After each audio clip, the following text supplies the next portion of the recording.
खरं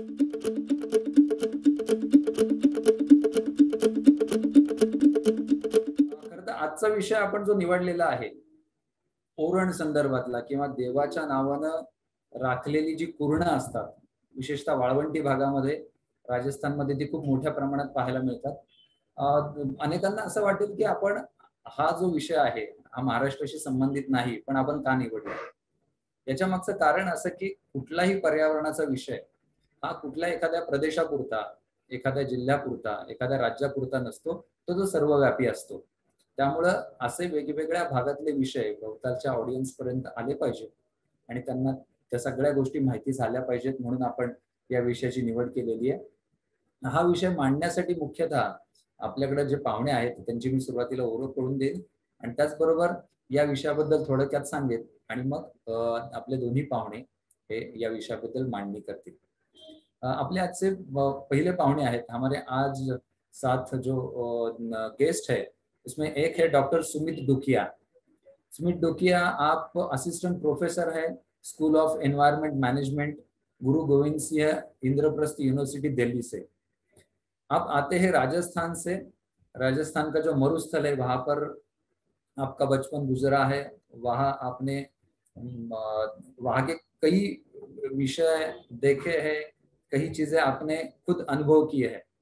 उसके साथ साथ आपने उसी विषय में, उसी थर डेजर्ट में चिंकारा जो होते हैं उस पर आपने आपका संशोधन किया है, पीएचडी की है। उसके साथ साथ आपने वन्य जीव है, वाइल्ड लाइफ जो है उसके बारे में लगभग पिछले 20 साल से आप अभ्यास कर रहे हैं। स्थानिक जो जन समुदाय है उनको साथ में लेके आप कई सारे बायोडायवर्सिटी का कंजर्वेशन करने के लिए काम करते हैं। उसमें से महत्वपूर्ण है जो गोडावन, आपल्याकडे मराठीमध्ये ज्याला माळढोक म्हणतात, की जो अतिशय इंडेंजर्ड स्पीशी आहे, जीआयबी ग्रेट इंडियन बस्टर्ड, त्याच्या संवर्धनाचं ते खूप मोठं काम करतात। इसके साथ साथ आप zoological survey of India, wild life institute of India, BNHS ऐसी कई सारी संस्थाओं से भी जुड़े हैं। ऐसे है अपने पहले पाहुणे डॉक्टर सुमित डुकिया। उनके साथ हमारे साथ है पार्थ जगानी। पार्थ जगानी एक एंटरप्रेन्योर है। उसके साथ साथ वो वन्य जीव बर्ड वॉचर भी है, वन्य जीव का अभ्यास करते हैं और इन्होंने जैसलमेर और जोधपुर में कई सारा काम किया है। उनका महत्वपूर्ण काम जो है की जैसलमेर के जो ओरण है, म्हणजे आपल्याकडे ज्या देवराया असतात त्याच प्रकारे तिकडे राजस्थानमध्ये देवासाठी राखून ठेवलेली गवताळ पूर्ण असतात। सो त्याच्यावर त्यांनी खूप मोठं काम केलेलं आहे, त्याचं डॉक्युमेंटेशन केलेलं आहे आणि ते आता त्यांचा विषय मांडणार आहेत। हा विषय इथं इतका मला महत्त्वपूर्ण वाटतो की ज्या पर्यावरणाच्या किंवा आपल्या वेगवेगळ्या परिसंस्थांच्या ज्या समस्या आहेत त्या कुठल्याही एका भागापुरत्या सीमित नाहीयेत। जशा आपल्याकडे देवराया खूप मोठ्या प्रमाणात नष्ट झालेल्या आहेत, नष्ट अजूनही होत आहेत, तसं राजस्थानच्या डेझर्टमध्ये, मरुस्थलमध्ये, तिथल्या वाळवंटामध्ये खूप मोठ्या प्रमाणात जी ओरण होती ती ओरण सुद्धा आता खूप मोठ्या प्रमाणात नष्ट व्हायला लागलेली आहे। त्यांच्यासमोर खूप मोठा धोका निर्माण झालेला आहे। त्यामुळे ते जर समजून घेतलं तर आपल्याला एकदम होलिस्टिकली काय काय सध्या वेगवेगळ्या भागामध्ये पर्यावरणाच्या दृष्टीने इश्यूज आहेत हे समजतील, म्हणून मला आजचा विषय या दृष्टीने अतिशय महत्त्वाचा वाटतो। सुमित जी और पार्थ जी, मैं आपका स्वागत करता हूं भोवताल के इस मंच पर और हमारे सभी जो पार्टिसिपेंट्स है, भोवताल के जो ऑडियंस है, वो आपसे जानना चाहते हैं कि किस तरह से ये सब मरुस्थल में ओरण होते हैं, वो क्या होते हैं और इन ओरण का वहाँ की जो इकोसिस्टम है उसमें क्या महत्व है, लोगों ने उनको किस तरह से उनका संवर्धन किया है, आज तक किस तरह से लोग इनसे जुड़े हैं और उनको अगर कुछ प्रॉब्लम्स आ रहे हैं, उनके सामने कुछ अगर चैलेंजेस है तो वो कौन सी है और वो मिटिगेट करने के लिए, वो चैलेंजेस दूर करके उनका कंजर्वेशन करने के लिए क्या प्रयास हो रहे हैं।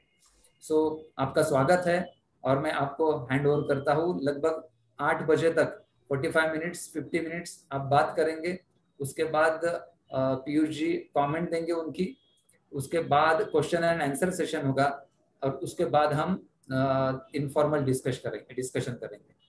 सो पार्थ जी और Sumit ji, over to you. Thank you sir and नमस्ते ऑल। मैं पार्थ जगानी, सर ने बता ही दिया मेरे बारे में। तो अभी हम शुरुआत करते हैं कि जैसा कि आपको मालूम है कि राजस्थान के अंदर जो देव वन है, जो मराठी में जिसको आप लोग देव वन कहते हैं, उसको हम यहाँ पे ओरण कहते हैं। ओरण जो है एक संस्कृत का वर्ड है जो कि अरण्य है। अरण्य से वो ओरिजिन हुआ है शब्द ओरण। एंड इसको हम ये कह सकते हैं कि ये एक छोटा मिनी फॉरेस्ट है, और जो कि राजस्थान में लगभग हर गांव में एक होता है। अभी मैं अपना प्रेजेंटेशन स्टार्ट करता हूं। तो अभी आप लोग ये देखेंगे, मैंने स्क्रीन शेयर करा है मेरा, और इसमें हमने जो राजस्थान है, राजस्थान को आप सब जानते ही हैं, इट्स द लार्जेस्ट, हमारा भारत का सबसे बड़ा राज्य है। और असल में जब हम राजस्थान की बात करते हैं तो हम जब भी किसी बाहर वाले से बात करते हैं तो उनको सबसे पहला इंप्रेशन आता है रेगिस्तान का, कि यह तो एक रेगिस्तानी इलाका है जहाँ पे बड़े बड़े सैंड ड्यून्स हैं, है ना। लेकिन ये यहाँ पे मैंने राजस्थान का एक इंट्रोडक्शन के रूप में आपको बताया है, फिजिकल डिवीजन यहाँ पे दिया है। इसमें आप देख सकते हैं जो राइट हैंड साइड में जो ब्लू कलर का एरिया है वो यहाँ का राजस्थान का सबसे बड़ा ह्यूमिड जो रीजन है वो है। और ये ह्यूमिड है, ये आपके महाराष्ट्र के जैसा ही है इसका क्लाइमेट, और यहाँ पे काफी बारिश भी होती है। उसके बाद में एक एरिया आता है जो कि मैदानी एरिया है राजस्थान का, और वो थोड़ा कम ह्यूमिड एरिया है। और उसके बाद में एक एरिया आता है जो कि अरावली रेंजेस का है, जो कि जस्ट ब्लू एंड पिंक के बाद में ऑरेंज कलर का एक आपको दिखेगा, वो अरावली का एरिया है, जो कि पूरा माउंटेनियस रीजन है। और अरावली को जस्ट क्रॉस करते ही लेफ्ट साइड में आप देखेंगे एक सेमी एरिड रीजन स्टार्ट हो जाता है, जो कि एक्चुअली डेजर्ट का पार्ट है, लेकिन वो एकदम सैंडी डेजर्ट नहीं है। और उसके बाद में डेजर्ट आता है जो कि येलो में एरिड रीजन के रूप में दिखाया है आपको। तो ये एक छोटा सा है कि जो डेजर्ट है वो केवल एक छोटे से एरिया में ही है राजस्थान में। और इसको अगर हम देखते हैं, ये जो फिजिकल हमारा है,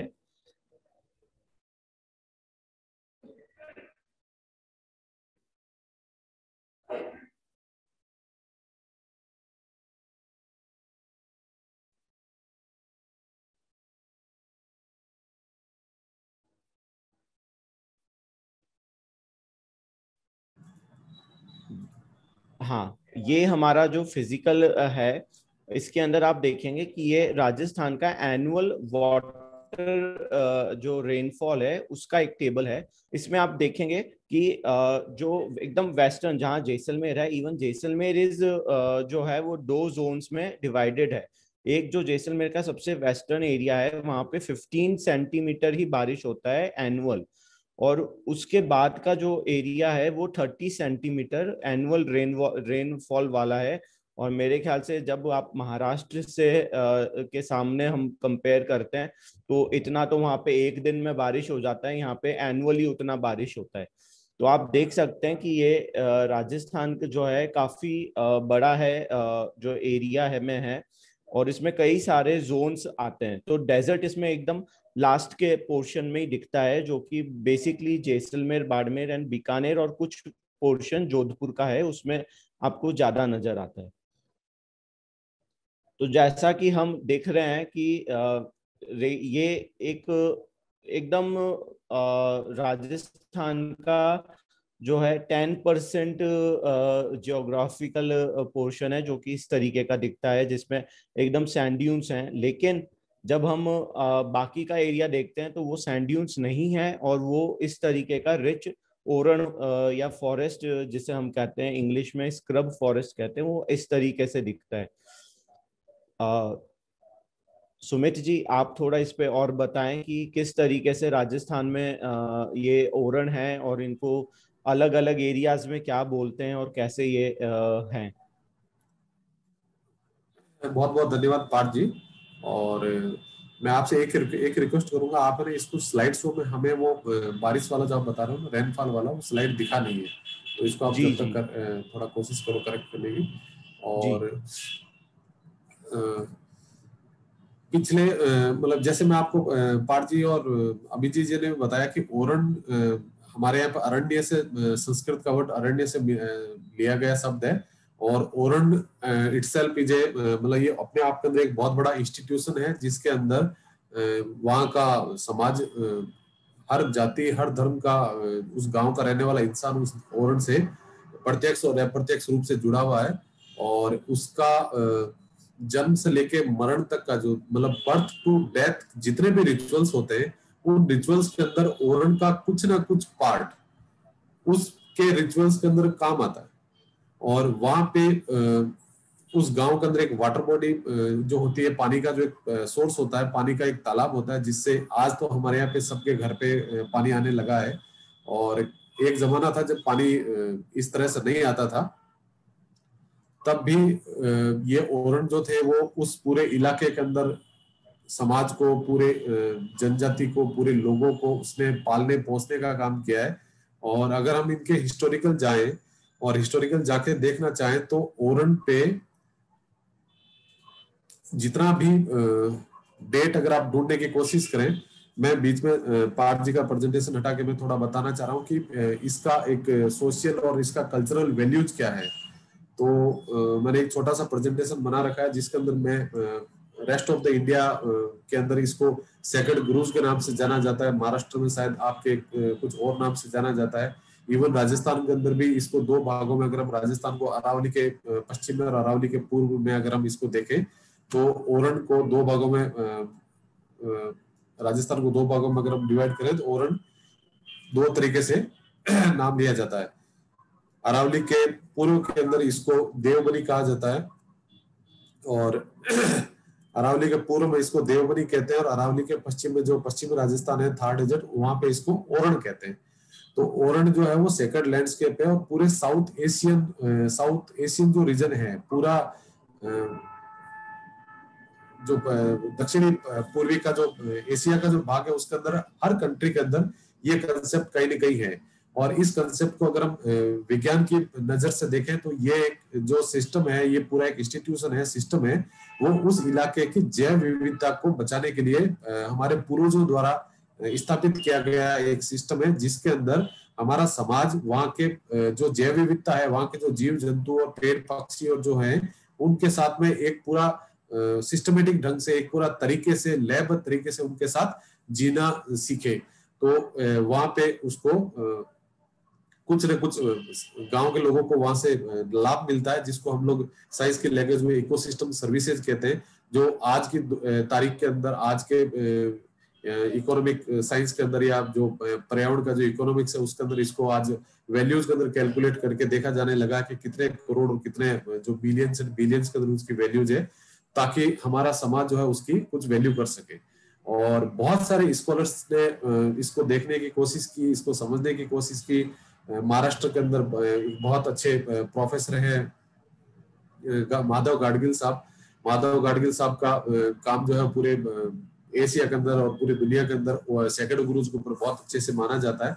बट इसके अंदर अगर आप जाएंगे तो वेस्टर्न राजस्थान का अगर हम केस स्टडी लें तो उसके अंदर आप देखोगे कि हर ओरण के अंदर कुछ न कुछ एक सामाजिक तरीके से, एक धार्मिक तरीके से, माइथोलॉजिकली एक बात वहां पे स्थापित की गई है। और वो बात over the years, over the generations, oral histories के अंदर, जिसको हम लोग ओरल ट्रेडिशन ऑफ कम्युनिकेशन कहते हैं, जो हम हमारे दादा नाना से और हमारे दादी नानी के जो किस्से होते हैं उनके तहत हम लोग सुनते हुए जनरेशन टू जनरेशन उस बात को पास ऑन करते हैं। वो वहां पे सोशल टैबू, जो हमारे जो सामाजिक बंदिशें हैं, उन बंदिशों की वजह से वो आज भी 21वीं सदी के 21वें साल के अंदर भी वो ओरण अपने अस्तित्व को बरकरार रखे हुए हैं। जरूर उसमें थोड़ा बहुत हुआ है जो हम लोग हमारी बात की लास्ट के अंदर हम डिस्कस करेंगे। और ये कैसे स्पिरिचुअलिटी को, कैसे इकोलॉजिकल जो इथोस है हमारी कम्युनिटीज के, उसको पास ऑन करता जा रहा है। और हर ओरण के अंदर कोई न कोई एक, जैसे हम लोग कहते हैं कि हर कंपनी का एक मालिक होता है, वैसे अगर मैं कहूँ कि हर ओरण का कोई न कोई एक मालिक होता है, तो वहाँ मालिक जो है, जो ओनर है ओरण का, वो उस जगह की एक लोकल डेटी होती है, जो उस गांव की, उसके आसपास की, उस इलाके में जिस देवी देवता भगवान का सबसे ज्यादा मान सम्मान होता है, उसकी उस ओरण के अंदर कहीं न कहीं एक मूर्ति या एक चबूतरा या एक पेड़ के नीचे एक स्थान स्थापित किया होता है। और उस स्थान को जिसने स्थापित किया, न तो उनका किसी को पता है और न उस मूर्ति की बेट आज तक कोई सही से लगा पाया है। अगर हम हिस्ट्री जाएं, अभी पार जी आपको कुछ हिस्टोरिकल डॉक्यूमेंट्स और कुछ मोनोलिथिक रॉक्स दिखाएंगे, कैसे उस पे एनग्रेव करके और वो सब लिखा हुआ है कि कैसे स्क्रिप्ट्स लिखी गई है, जो आज से अगर आप देखो तो 800-900 साल पुराने टाइम से वहां पे उनका स्थापित होने का तारीख दर्ज है। और ये अगर हम इनको साइंस में वापस में, अगर आपको साइंस में लेके जाना चाहूँ, तो वहां पे आप देखेंगे कि multi species, multi tier of primary forest है। प्राइमरी फॉरेस्ट ये है, हम डेजर्ट की बात कर रहे हैं, पर डेजर्ट के अंदर भी फॉरेस्ट है, और वो फॉरेस्ट जो है वो मल्टी लेयर है। मतलब आप ग्रासलैंड से, अगर आप जमीन से घास से स्टार्ट करेंगे तो घास है, झाड़ियां हैं, छोटे साइज के पेड़ है, बड़े साइज के पेड़ है, और कम से कम 30-40 फीट तक के भी ऊंचे ऊंचे पेड़ है। उन पेड़ों की, डेजर्ट के अंदर उन पेड़ों की अगर आप एज कैलकुलेट करने की कोशिश करोगे तो वो ओरण की एज से भी ज्यादा होंगे। जो वहां पे जो मूर्ति स्थापित करी गई है, उसकी जो एनक्रिप्टेड जो उसके लिखित जो वहां पे हिस्ट्री है, उस हिस्ट्री से भी पुराने उनकी पेड़ों की गर्भ साइज देख के हम अंदाज लगा सकते हैं। तो ये दिखाते हैं कि उस जगह, उस पूरे लैंडस्केप की जो वेजिटेशन की जो हिस्ट्री थी, ये उसके एक रिप्रेजेंटेटिव पार्ट है, जिसको हम लोग सैंपल कहते हैं। कि आपके पास में जितना ज्यादा मटेरियल है, उसका अगर आप सैंपल दिखाना चाहें कि साहब उस लैंडस्केप के अंदर आज से 100 साल, 200 साल, 1000 साल पहले कैसा जंगल था, कैसी वनस्पति थी, वो सैंपल आज भी उस जगह पे, उस ओरण में आपको कहीं न कहीं थोड़े से हिस्से में जरूर देखने को मिलता है। वो क्यों बचा है? वो बचा है हमारे सामाजिक टैबू से, हमारे कम्युनिटी के द्वारा उनको रेस्पेक्ट किया गया है। और ये कहा गया है कि अगर आप इनको कुछ नुकसान पहुंचाओगे तो आपको वो ओरण का देवता कहीं न कहीं आपको उसका हिसाब किताब लेगा। और उस हिसाब किताब के डर से, जिसको हम लोग आज कस्टमरी टैबूज कहते हैं, कल्चरल और इकोलॉजिकल वैल्यूज उस जगह की बची हुई है। कोई भी धर्म का इंसान उस जगह पे उस भगवान और उस देवता को चैलेंज नहीं करता। ये एक सबसे बड़ी उसकी टैबू है कि कोई, हम एक और होती है कि हमें कोई देख तो नहीं रहा है, तब हम कोशिश करते हैं कि हमें अगर कोई नहीं देख रहा, तब थोड़ी सी चोरी कर लेते हैं। उस जगह पे आप जाके देखेंगे, अब आपको कुछ कैसी स्टडीज में हम आपको दिखाएंगे, तो आप देखोगे कि वहां पे हमें पता है कि जैसे हम लोग कहते हैं कि आपके सराउंडिंग में कहीं ना कहीं ईश्वर है, उसी स्टाइल के अंदर हमारे पास में हमारा गॉड कहीं ना कहीं घूम रहा है, उसी स्टाइल के अंदर वहां पे देखोगे तो लोगों ने अपनी गलतियां स्वीकार करके और अपने तरीके से वहां पे उन्होंने फाइन भी भरा है, जबकि कभी किसी देवता ने आकर उनको नहीं बोला कि आप मेरे लिए क्या करोगे। तो ये pre aggregate hunting gathering stage से लोगों ने इसको किया है। और एक इंपॉर्टेंट बात है, यहाँ पे कभी किसी ने खेती नहीं की। ये जमीन जो है वो वैसी की वैसी है जो आज से 1000 साल पहले थी। तो ये पूरा बायोडायवर्सिटी कंजर्वेशन का जो सिस्टम है, वो सिस्टम इंटैक्ट मैनेजमेंट वहां पे उसका सोशल सिस्टम में होता है। ओरण का ये मतलब हो गया कि जहाँ पे जमीन, जहाँ पे पानी, जहाँ पे जंगल, सारा पीसफुली अपने आप से एक हैबिटेट में जमे और उसके आसपास में कहीं ना कहीं रूरल लाइफ चले। और उस रूरल लाइफ का सामाजिक और जो सांस्कृतिक ताना बाना है, वो उस ओरण के सराउंडिंग के अंदर कहीं ना कहीं बुना गया है। और जैसे आपको बता रहा था देवबनी और ये सब, और ये यूनिक प्लेस है जहाँ पे लोग आते हैं, लोग सामाजिक मेले लगाते हैं, गीत गाते हैं, उनके सांस्कृतिक गीतों में, उनके शादी ब्याह के गीतों में कहीं न कहीं ओरण के देवता का नाम मेंशन होता है। और इनकी अगर आप हिस्ट्री देखना चाहोगे तो इनकी कोई हिस्ट्री आपको डेट नहीं मिलेगी कि ये कौन सी तारीख से हुआ था। जैसे हमारे पास नेशनल पार्क और सेंचुरीज की डेट है कि किस डेट को ये नोटिफाई हुआ था, ये कब नोटिफाई हुए थे किसी को नहीं पता। बहुत सारे हम लोग जो देखते हैं कंजर्वेशन के अंदर, आप पढ़ते हैं कि विष्णु जो समाज था उसने कंजर्वेशन किया। अलग अलग लैंड्स के अंदर आप जाओगे कि वहां पे आप देखोगे कि चारण समाज है, उसने वहां पे कंजर्वेशन का काम किया। राजपुरोहित समाज है, उसने वहां पे कंजर्वेशन का काम किया। बहुत सारी जगह पे आप देखोगे कि कहीं ना कहीं किसी न किसी समाज से उसको एसोसिएटेड करके रखा गया है। और अगर हम इनका कैलकुलेशन एरिया वाइज करें तो रफली 8 से 9% जो 8 to 9% है टोटल एरिया वेस्टर्न राजस्थान का, वो ओरण के नाम पे डेडिकेटेड है।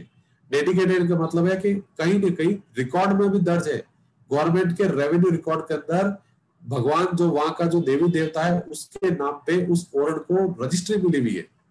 जो जमीन का पट्टा जो हम लोग कहते हैं कि आपके नाम पे क्या जमीन पट्टा है, रजिस्ट्री है, वो रजिस्ट्री भगवान के नाम पे है। आज आप सोचिए, एक सामाजिक मान्यता है, वहां पे कोई इंसान नहीं है जिसके नाम पे वो रजिस्ट्री है, वो रजिस्ट्री भगवान के नाम पे, और भगवान जो है खुद पेड़ के नीचे ऊपर में बैठे हुए। अब आप सोचिए उनकी इतनी पावर है कि समाज के जो आसपास का जो समाज है वो उतनी उसको मान्यता देते हैं कि आज राज्य सरकार ने और केंद्र सरकार ने भी उनके नाम पे जमीन करी हुई है जो हजारों हजार हेक्टेयर के अंदर होगी। और आज आप जमीन के कैलकुलेशन अगर आप वैल्यूएशन के अंदर आप जाएंगे तो वो जमीन कितने बड़े जमीन के मालिक हैं, और ये वहां का इंडिकेटर है, वहां का बेंचमार्क है, और उस जगह का एक टिपिकल फॉरेस्ट सिस्टम है।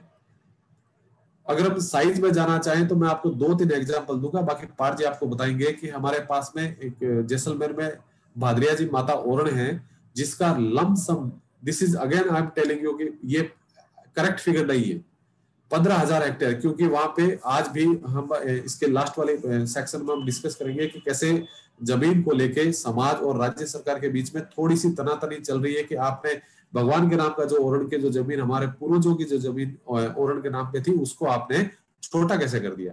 तो लोगों की मान्यता के अंदर वो ओरण बहुत बड़े हैं, राज्य सरकार के रिकॉर्ड के अंदर उनकी ओरण की साइज थोड़ी छोटी होती जा रही, पर फिर भी 15,000 हेक्टेयर, 20,000 हेक्टेयर के land mass, chunk of land, single एक जमीन उनके नाम पे दर्ज है। और उस पे अलग अलग प्रजाति के पेड़ हैं, जैसे मैं आपको 2-3 जिलों के नाम दे रहा हूँ। देशनोक करणी माता का ओरण है जो आप सब लोगों ने टीवी पे या फिजिकल भी किसी ने जाके देखा होगा, जहाँ पे चूहों का दुनिया का एक ऐसा मंदिर है जहाँ पे चूहे की पूजा होती है, चारों तरफ आपके चूहे चूहे घूमते हैं। वो देशनोक के करणी माता का बीकानेर में मंदिर है जहाँ पे डोमिनेंट प्लांट स्पीसीज जो है वो बोर है, बेर की पेड़, बेर की एक तो झाड़ी होती है, एक बेर का पेड़ होता है, जिजिपस मॉरिसियाना हम लोग उसको कहते हैं। वैसे ही भादरिया जी का ओरण जो जैसलमेर में, वो भी बहुत बड़ा ओरण है, जिजिपस का डोमिनेटिंग है। खेजड़ी जो विष्णुई समुदाय से संबंधित है, वहां पे आप खेजड़ी के पेड़ का ओरण देखेंगे। कंकेड़ी, खेजड़ी और कुम्मट माइटेनस प्रोसोपिस और अकेसिया का जो ओरण है वो मुकाम, जहाँ पे विष्णु समाज के जो गुरुदेव थे उन्होंने समाधि ली। जी हमारा प्रेजेंटेशन के साथ आगे चलिए, नहीं तो जी जी जी यहाँ पर सिर्फ टेक्स्ट दिख रहा है ना। हाँ, तो अच्छा अच्छा अच्छा। तो अब मैं आपको बताऊंगा कि कैसे इसके अंदर सोशल वैल्यूज है, इथिकल वैल्यूज है, कल्चरल वैल्यूज है, साइंटिफिक वैल्यूज की मैं आपको बात ही कर रहा था। जन्म से मरण तक इसके अंदर कहीं ना कहीं लिंकेज है, मैं आपको शॉर्ट में करूंगा। इथिकल वैल्यूज ये है कि उसके अंदर एक ऐसा देवता है जिसकी पूरा समाज है उसकी पूजा करता है, और एवरी विलेजर जो है उस की पूजा करता है उस देवता की। वहां पे कोई भी लकड़ी को नहीं काटता है, कोई भी पेड़ को नहीं काटता। ये इन जनरल सारे ओरण के अंदर आपको एक जिसको हम लोग कहते हैं डॉक्ट्राइन है, एक वहां पे एक आदेश है देवता की तरफ से कि आप किसी भी ओरण को काटोगे नहीं, किसी भी।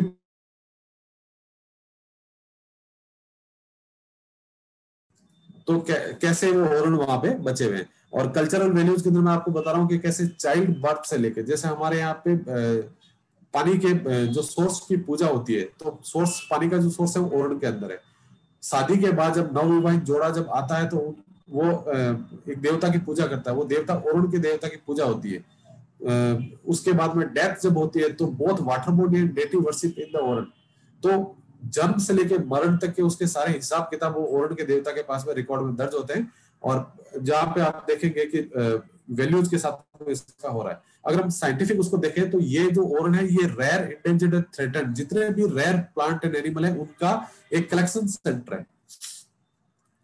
और अब मैं इनके बाद में आगे यहाँ से ज्यादा नहीं बताऊंगा। मैं जो है कुछ कंक्लूड ये करने की कोशिश करूंगा कि ओरण को अगर आप फील करना चाहते हैं, प्रेजेंटेशन के बाद भी अगर आपको कभी देखना चाहते हैं, तो मेरी ये रिक्वेस्ट रहेगी कि आप कभी न कभी वेस्टर्न राजस्थान के किसी ओरण में फिजिकल आने की कोशिश करना। आप वहां पे आओगे तो आपको हर इंसान के जिसको हम लोग नहीं कहते बात के अंदर आपको वो रेफरेंस कहीं ना कहीं आएगा। इवन हम लोग जो एक दूसरे के यहाँ पे कई बार मजाक में कहते हैं कि मैं अपने भगवान की कसम खाता हूँ, तो आप वहां देखेंगे वो कसम भी अपने ओरण के देवता की खाते हैं। तो उनका जो हेडक्वार्टर ऑफ सारे जो स्पिरिचुअलिटी है वो ओरण के देवता है। और पार जी से रिक्वेस्ट करूंगा कि पार जी अब जो है वो अपना टेक्निकल प्रेजेंटेशन जैसलमेर के केस स्टडी के अंदर शुरू करें। पार जी हमारे साथ में एक वहां पे एक लोकल संस्थान है उसके अंदर काम कर रहे हैं, और एक जो अभी रिसेंटली हम लोगों ने एक काम किया है, पार्थ जी और हमारे साथ में एक और साथी अमिताभ बालोच, और एक ओरण जो जैसलमेर के जो ओरण इंस्टीट्यूशन जो सिस्टम है उसको डॉक्यूमेंटेशन करने की कोशिश कर रहे हैं कि उसका लीगल स्टेटस क्या है आज की डेट के अंदर। पार्थ जी। जी सर, आपने बहुत अच्छा से बताया। अब इसके अंदर मैं आपको ये बताना चाहूँगा कि जैसा सर ने अभी बताया हमें कि मोस्टली हम इसको जो वेस्टर्न राजस्थान है मैं उसके ऊपर एम्फेसिस करूँगा। वेस्टर्न राजस्थान में सबसे बड़ा जो डिस्ट्रिक्ट है वो जैसलमेर है। कि जो जैसलमेर का आप नाम सुनते हैं हम लोग तो सबसे पहला हमारा जो इमेजिन होता है वो यही होता है कि ये एक डेजर्ट है, मरुस्थल है, रेगिस्तान है, जहाँ पे कुछ नहीं उगता है, केवल रेत के जो है टीले हैं, बड़े बड़े सैंड-ड्यून्स हैं। लेकिन ऐसा नहीं है, ये भी जैसलमेर का ही सीन है। और ये अभी जनवरी का सीन है, जनवरी में फोटो लिया हुआ है। और ये एकदम एक लश ग्रीन आपको फॉरेस्ट दिखेगा। ये जो हमारे यहाँ का ओरिजिनल जो पुराने फॉरेस्ट थे, ये उनके छोटे बचे हुए रिमेनिंग फॉरेस्ट हैं जिन्हें कि हमने ओरण के नाम से प्रिजर्व करके रखा हुआ है फॉर जनरेशंस। अभी ये आपको मैं एक फोटो दिखा रहा हूँ, इसमें एक आपको ऊंट दिख रहा है और वो काफी ये फुल ग्रोन मेल कैमल है और ये एक ट्री के ऊपर इसको खाने की कोशिश कर रहा है। ये जो ट्री खा रहा है ये जुजुबी है या जुजुबी मॉरिटानिया, और जिसे हम नॉर्मल भाषा में बेर कहते हैं। तो ये पूरा जो ओरण है ये जैसलमेर के अंदर देगराय मंदिर का ओरण है, और जो कि पूरा बेर के पेड़ों से भरा हुआ ओरण है।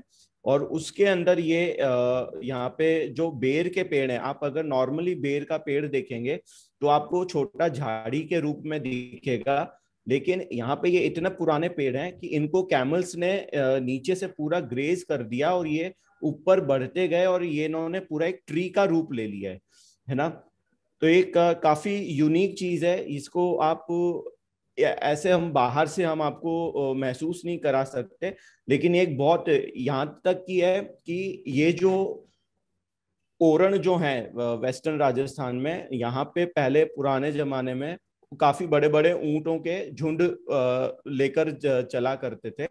तो जब इस बेर के या ऐसे किसी ओरण में ऊंट घुस जाते थे तो हम उन ऊंटों को देख भी नहीं सकते थे। ऊंटों को देखने के लिए आपको नीचे झुकना पड़ता था और फिर आपको उनके फुट देखने पड़ते थे कि कहीं पे कोई जो है पैर चलते हुए दिख रहे हैं, तब आप उनको आइडेंटिफाई कर सकते थे।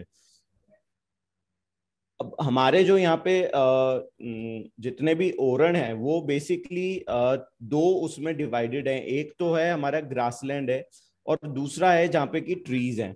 कई ओरण है जहाँ पे कि ग्रासलैंड और ट्रीज दोनों इंक्लूडेड शामिल है उसके अंदर।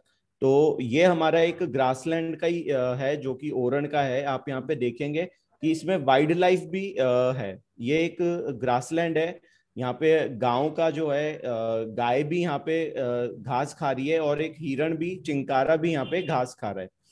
इसी तरीके से हमारा ओरण का जो इम्पोर्टेंस है बायोडायवर्सिटी का, वो इस एक पक्षी के कारण और भी ज्यादा इम्पोर्टेंट हो जाता है कि जो घास का मैदान है उसमें गोडावन, जिसको मराठी में मालढोक कहते हैं, ग्रेट इंडियन बस्टर्ड, वो भी यहाँ पे सरवाइव कर रहा है और वो गायों के साथ में ही घुल मिलता है। हमने अभी जैसे कई सारे जो इसमें ओरन्स का सर्वे करा हम लोगों ने, तो हमें कई जो पुराने जो एल्डर शेपर्ड्स हैं वो, उनसे हमें ये पता चला कि भाई पुराने जमाने में वो लोग जहाँ पे सबसे ज्यादा मालढोक घूमता था तो उसके हिसाब से वो उस ग्रासलैंड की वैल्यू को कैलकुलेट करते थे। कि जितना ज्यादा गोडावन या ग्रेट इंडियन बस्टर्ड वहां पे दिखेगा तो वो जो ग्रासलैंड की जो क्वालिटी है ग्रास की वो उतनी बढ़िया होगी, और वो लोग वहीं पर उसको अपने कैमल्स को, अपने कैटल को, अपने शीप और गोट को वहां लेकर जाते थे खाना, उसको चारा चराने के लिए। तो ये एक बहुत इंपॉर्टेंट इंडिकेटर है हेल्थ ऑफ ओरण की हमारे ओरण में आज भी जो लास्ट क्रिटिकली एंडेंजर्ड जो बर्ड्स हैं वो यहाँ पे सरवाइव कर रहे हैं, और विद ह्यूमन इंटरेक्शन। सबसे इसमें इंपॉर्टेंट चीज है कि आप हम नॉर्मली कहते हैं कि भाई एक एंडेंजर्ड स्पीशीज है उसको ह्यूमन से हम दूर रखना चाहते हैं, लेकिन यहाँ पे ये बर्ड खुद जो है डेजर्ट नेशनल पार्क का जो टेरिटरी है उसको छोड़कर ओरण के अंदर साइट हो रहा है, और ये ओरण में कई दिखता है। और आज भी जो ओरण में जो चरवाहे हैं वो इसको देखकर खुश होते हैं कि हमारा ओरण हेल्दी है, हमारे पास में चारा है और अच्छी क्वालिटी का चारा है। यहाँ पे आप ये देख सकते हैं, ये जो भी सर ने पहले बताया भादरिया ओरण, तो ये भादरिया ओरण का सीन है जहाँ पे कि चिंकारा भी है और मालढोक है, दोनों साथ में है इस ओरण में। अब मैं आपको ओरण का जो हिस्टोरिकल पॉइंट है अब आपको मैं वो बताता हूँ कि यहाँ पे वेस्टर्न राजस्थान में इसको किस तरीके से क्रिएट किया जाता था। बेसिकली क्या होता था कि हमारा कोई भी डीटी होती थी, या तो लोकल कोई गॉडेस हैं, गॉड हैं जिनको कि लोग मानते थे, या कोई बड़े संत हो गए, महात्मा हो गए, या अदरवाइज क्योंकि वेस्टर्न राजस्थान में वॉर बहुत ज्यादा होते थे फॉर 1000 ईयर्स, यहाँ पे हिस्ट्री ऑफ वॉर्स बहुत ज्यादा रही है। तो यहाँ पे जो भी वॉर हीरो रहते थे उनके नाम से भी ओरण यहाँ पे छोड़ा जाता था। वॉर हीरो के साथ साथ कोई अगर सती हो जाती थी लेडीज पुराने जमाने में तो उनके नाम से भी ओरण छोड़ा जाता था। तो ऐसा करके यहाँ पे खूब सारे ओरण जो हैं बनाए जाते थे। और एक इंटरेस्टिंग उसमें, क्योंकि जमीन का जो मालिकाना हक था वो उसमें से अपने जनता के लिए उसको लैंड को जब छोड़वाते थे तो एक इंटरेस्टिंग चीज करते थे कि जिस जो सेंटर है, मंदिर है डीटी का या वॉर हीरो का कोई उसका शायद हाँ पार जी की आवाज नहीं आ रही है, यू कैन कंटिन्यू। पार जी का घर जो है वो एयरफोर्स स्टेशन के पास है और इसकी वजह से वहाँ जैमर्स का बड़ा चक्कर रहता है। तो मैं कोशिश करता हूँ वो जो बताने की कर रहे थे और शायद पार जी वापस जुड़ जाएंगे। तो हर ओरण क्या मतलब जो मैं आपको जैसे बता रहा था कि कैसे कल्चर के अंदर और वहाँ के जो सिस्टम है उसके अंदर किया जाता है, तो उस एरिया के उसके आसपास का जिसने उस गांव को बचाया या उस ओरण को बचाया, पुराने टाइम के जो राजा महाराजाओं के जमाने में जो इन्वेजन्स होते थे, क्योंकि वेस्टर्न राजस्थान के अंदर अगर आप देखें तो हमारे यहाँ पे मुगलों का जितना भी अटैक हुआ था राजस्थान इंडिया के अंदर, उनका रूट जो था वो पंजाब और राजस्थान के थ्रू ही आया था। तो उस इलाके के ओरण के अंदर अगर आप देखेंगे तो बहुत सारे ऐसे पुराने राजपूत राजाओं और उनके सेनापति और उनके जो सिपे सालार होते थे उनकी वहां जगह जगह पोस्ट होती थी, और उन्होंने अपने हीरोइक एक्ट के अंदर जो जिसको अपने कहते हैं कि हमने उन्होंने जो अपना बलिदान दिया, जो शहीद हुए, उनके भी मोनोलिथ वहां पे आपको मिलेंगे। और जिसको लोकल लैंग्वेज में हमारे वहां पे जुंझार कहते हैं। जुंझार मतलब वो इतने जुझारू रूप से उस जगह पे अपने उस इलाके को बचाने के लिए शहीद हुए, तो उनका कुछ न कुछ मॉन्यूमेंट के रूप में आज भी वहां पे मिलेगा। मैं बीच में आपको वो पीपीटी ही वापस शुरू करता हूँ और बिल्कुल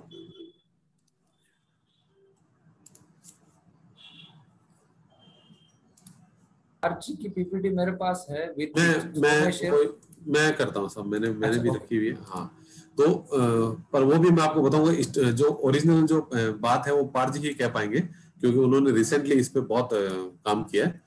तो ये जो है वो आप देखेंगे कि इस पत्थर की साइज जो है वो कम से कम 8 से 10 फीट तो जमीन के ऊपर है। जमीन के अंदर कितना है किसी को नहीं पता। और ऐसे फुल स्क्रीन कीजिए। किया फुल स्क्रीन आएगा आपके पास। तो ये जो थे उस जमाने के जो मोनोलिथ हैं उनको उस पूरे इलाके के जो हाइट वाले जो पार्ट होते थे जिसको हम लोग मगरा कहते हैं, उस मगरे के अंदर उनको स्थापित किया गया था और उन पत्थरों को आज तक किसी ने नहीं हिलाया। और उसको जो बाउंड्री मार्किंग करते थे वो अपने अपने तरीके से अलग अलग वो राजा महाराजा के जमाने में ये होता था। और कहीं पे राजा ये कहता था कि मुझे आज रात को उस देवी ने या उस देवता ने मुझे कहा है कि मेरे नाम पे तुम एक जमीन, ये these are all oral history जो जिसको हम लोग किंवदंती या दंत कथाएं जो कहते हैं। मैं आपको उसका एक तरीका दे रहा हूँ, क्योंकि ओरन जो है वो एक कल्चरल और एक माइथोलॉजिकल एक बड़ा अच्छा सा इंटरेस्टिंग कनेक्शन है। तो इसलिए हमको उन पे थोड़ा सा विश्वास रखते हुए इनको समझना पड़ेगा कि कैसे राजा के सपने में रात को एक देवी देवता आता है और वो कहता है कि तुम मेरे लिए ये करो तो मैं तुम्हारे पूरे राज्य को या तुम्हारे पूरे इलाके की जनता को इस सब चीजों से बचा लूंगा। तो उसके ऊपर फिर राजा सुबह उठते थे और पूजा पाठ करते थे। उसके बाद में उन्होंने एक मैं आपको कैसे स्टडी में बताऊंगा कि कैसे दूध की लाइन, तो जिसको हम लोग दूध की कार कहते हैं, तो वो पूरे अपने लवाजमे के साथ में वो वहां से निकले और उन्होंने पूरे इलाके के अंदर दूध की लाइन धार बनाई। अब आप सोचिएगा क्या 1 किलो 2 किलो दूध नहीं होगा, क्योंकि अगर आप 50,000 30,000 हेक्टेयर 40,000 हेक्टेयर की जमीन को अगर आप बाउंड्री करने जा रहे हो तो कितना तो टाइम लगेगा, कितना दूध लगेगा। तो उस जमाने के राजा थे और उस जमाने की जो प्रजा थी उनके लिए वो संभव था। और आज हमारे लिए यह है कि हम आज अगर इनको बचा पाए, इनकी बातों को अगर हम फॉलो कर ले तो ये बहुत बड़ी बात होगी। ये एक monolith, one of the monolith है। और जब आप इस जगह के मगरे पे जब हम खड़े होकर देखेंगे तो आपको अगला मोनोलिथ भी दिखेगा, इसका लेफ्ट और इसका राइट कौन सा होगा वो भी आपको दिखेगा। तो इस प्रकार इनकी बाउंड्री बनती थी। ये आप ओल्ड इंस्क्रिप्शन आप देखेंगे कि कैसे ये पीछे जो आप 2 देख रहे हैं ये फ्लैट है, मतलब इस लाइक राउंड नहीं है, ऊपर से उनका हेड राउंड है, आगे पीछे से फ्लैट है और उसके अंदर एनग्रेव करके कुछ मूर्तियां बनी हुई है। और उनके आगे एक ये मोनोलिथिक पिलर लगा हुआ है, just like a small replica of Qutub Minar. उसके ऊपर इन्होंने एक डिजाइनिंग करी है और उस पे एक छोटी सी मूर्ति लगी हुई है भगवान की, और ऊपर उसका एक टॉप बना हुआ है। ये जो पोल्स एंड पिलर्स हैं ये 8-8 10-10 फीट की तो हाइट इनके बाहर है, अंदर है, बहुत अंदर है। और 5-7 आदमियों से तो ये हिलता भी नहीं है। तो इतना एक बड़ा एक कार्व करके और इन्होंने स्टोन रखा है। और पश्चिमी राजस्थान में और स्पेशली राजपूत राजाओं के अंदर और वहां पे जो जितने भी जो लोग थे उनके अंदर हीरोइज्म का एक बड़ा इंटरेस्टिंग स्टोरी थी। और जब राजा और जो वहां के जो किंग्स होते थे या जो हेडमैन होते थे वो अगर शहीद हो गए तो उनके पीछे उनकी पत्नी और उनकी जितनी भी जो पत्नियां होती थी, एक्चुअल में वहां पे कई कई राजाओं के 2-3 पत्नियां भी होती थी, तो वो सारे उनके पीछे सती होती थी। तो ये सती मेमोरियल्स भी हैं और वो साथ में उनका जो राजा है जो उसका हीरो है उसके बारे में भी स्टोन्स लगे हुए हैं। ये एक ओरन के अंदर कहीं पे पड़ा हुआ एक स्टोन है। आप इसमें देखेंगे कि कार्व करके रखा गया है, एक काऊ है उसके साथ में उसका एक बच्चा है, बछड़ा है। और किसी एक ओरन की बाउंड्री पे ये पत्थर ऐसे ही, जिसको अगर आप हिस्टोरिकल अगर आप देखना चाहें तो ये इतिहास के पन्ने हैं जो अलग अलग जगह पे बिखरे पड़े हैं। अगर आप इनको संजो कर जोड़ना चाहोगे तो अभी मैं और पार्थ जी और हमारी टीम लगी हुई थी, तो हमने 800 पेज का एक डॉक्यूमेंट बनाया है जो सिर्फ 35 ओरन पे है। अब आप सोचिएगा कितने ओरन और होंगे जो अगर आप जोड़ते जाएंगे तो पन्ने बनते जाएंगे कि कैसे कैसे उनकी स्टोरीज का ये हो रहा है। तो ये एक ओरन है, साथ में इसमें एक गाय है और गाय के साथ में एक गाय का बच्चा स्टोरी में इसमें स्टोन पे बनाया हुआ है।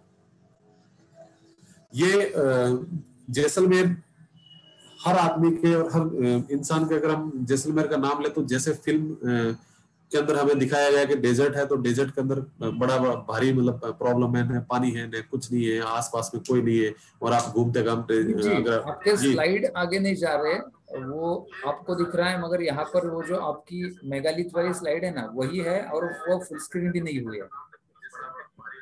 ओके, तो ये नेटवर्क दोबारा करते तो ज्यादा अच्छा होगा। नेटवर्क इश्यू लग रहा है मुझे। यहीं पे है, हाँ, मगर फुल स्क्रीन नहीं हुआ है अभी।